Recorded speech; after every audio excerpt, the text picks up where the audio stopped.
तो फ्रेंड्स, आज के इस वीडियो में हम बात करेंगे ईपीएफ यानी एम्प्लॉय प्रोविडेंट फंड की कैलकुलेशन के बारे में। अगर आपने इस वीडियो पर क्लिक किया है तो आप भी किसी न किसी कंपनी में या फर्म में ज़रूर काम करते होंगे और आपका भी हर महीने आपकी सैलरी से पीएफ ज़रूर कटता होगा। तो जो भी आपकी सैलरी से ये अमाउंट काटा जाता है ईपीएफ के रूप में, इसकी कैलकुलेशन कैसे की जाती है और ये कितना परसेंट ईपीएफ काटा जाता है। जैसा कि फ्रेंड्स, आप भी जानते हैं, पीएफ का पैसा आपके पीएफ अकाउंट में 3 अलग-अलग पार्ट में जमा किया जाता है, जिसमें employee share, employer share and pension contribution का अमाउंट शामिल होता है।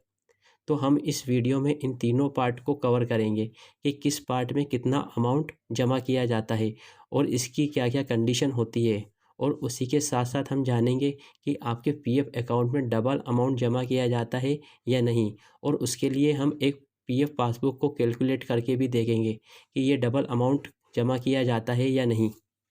तो फ्रेंड्स, वीडियो में आगे बढ़ने से पहले अगर आप हमारे चैनल पर पहली बार आए हैं तो प्लीज़ हमारे चैनल को अभी सब्सक्राइब कीजिए, इस वीडियो को लाइक कीजिए और शेयर कीजिए, जिससे आपको आगे भी ऐसे ही इन्फॉर्मेशनल वीडियोस मिलते रहेंगे और आपके भाई का मोटिवेशन भी बढ़ता रहेगा। तो चलिए फ्रेंड्स, बिना टाइम वेस्ट करते हुए बढ़ते हैं अपने टॉपिक की ओर।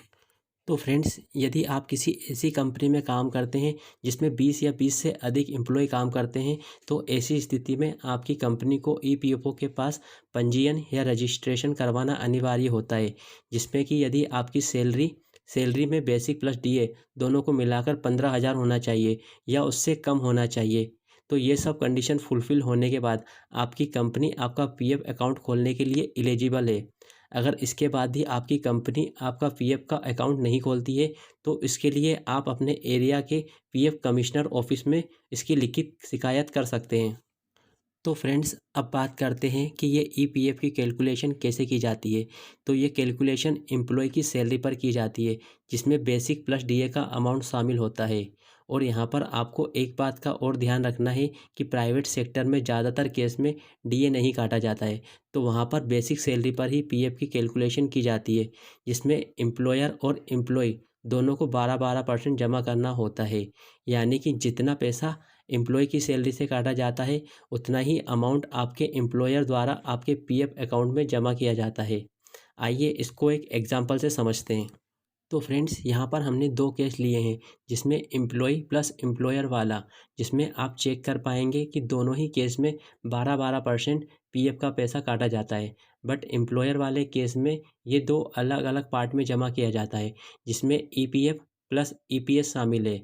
ईपीएफ मतलब employ provident fund and EPS मतलब एम्प्लॉय पेंशन स्कीम। तो यहाँ पर केवल 3.67% ही आपके पीएफ अकाउंट में जमा किया जाता है और रिमेनिंग 8.33% आपके पेंशन अकाउंट में जमा किया जाता है।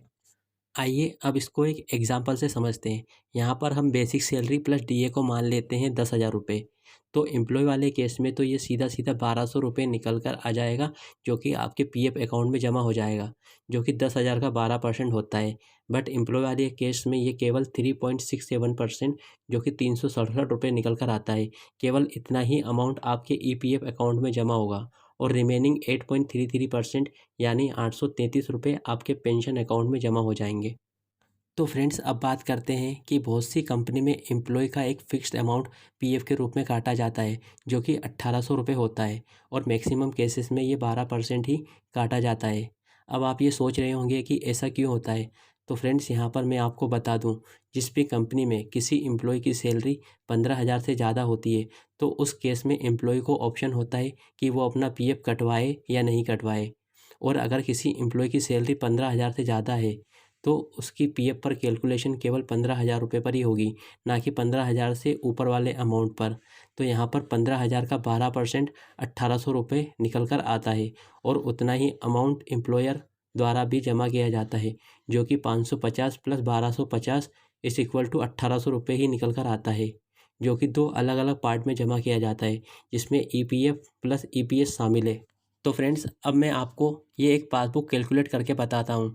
तो चलिए यहाँ पर मैं फटाफट पासबुक को ओपन कर लेता हूँ। तो फ्रेंड्स, अब हमारे सामने ये पासबुक खुलकर आ गई है।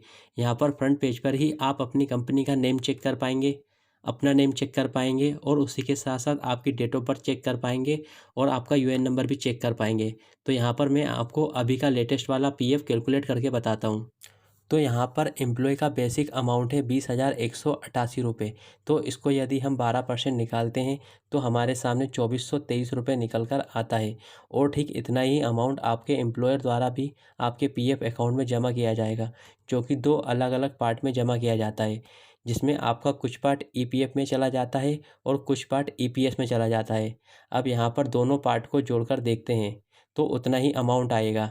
चलिए इसको हम जोड़कर देखते हैं। तो यहाँ पर आपकी कंपनी द्वारा जमा किया जाएगा 1173 रुपये और पेंशन में जमा किया जाएगा 1250 रुपये।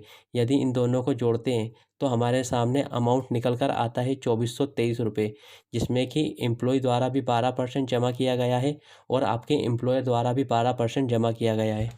बट एसएमएस केवल 3596 रुपये का ही आएगा और रिमेनिंग अमाउंट आपके पेंशन खाते में चला जाएगा। और हाँ फ्रेंड्स, यहाँ पर आपको एक बात का ध्यान और देना है कि पेंशन वाले केस में आपकी सैलरी 15,000 रुपये से ज़्यादा नहीं होनी चाहिए, क्योंकि फ्रेंड्स पेंशन वाले केस में केवल 15,000 रुपये तक के अमाउंट पर ही कैलकुलेशन की जाती है। इसलिए यहाँ पर हमने 15,000 रुपये पर ही कैलकुलेशन की है, तभी हमारे सामने 1250 रुपये निकल कर आया है। तो friends, I hope PF account की सारी कैलकुलेशन आप समझ चुके होंगे, जिसमें हमने तीनों पार्ट को अच्छे से कवर किया है कि किस किस पार्ट में कितना कितना पीएफ काटा जाता है। और उसके बाद भी अगर फ्रेंड्स आपका कोई सवाल हो तो आप कमेंट बॉक्स में ज़रूर पूछ सकते हैं। तो फ्रेंड्स, वीडियो को यहाँ तक देखने के लिए आपका बहुत बहुत धन्यवाद। अगर फ्रेंड्स ये वीडियो आपको अच्छा लगा हो तो प्लीज़ हमारे चैनल को अभी सब्सक्राइब कीजिए, इस वीडियो को लाइक कीजिए और शेयर कीजिए। तो चलिए फ्रेंड्स, मिलते हैं ऐसे ही किसी शानदार टॉपिक पर। तब तक के लिए bye bye, love you all.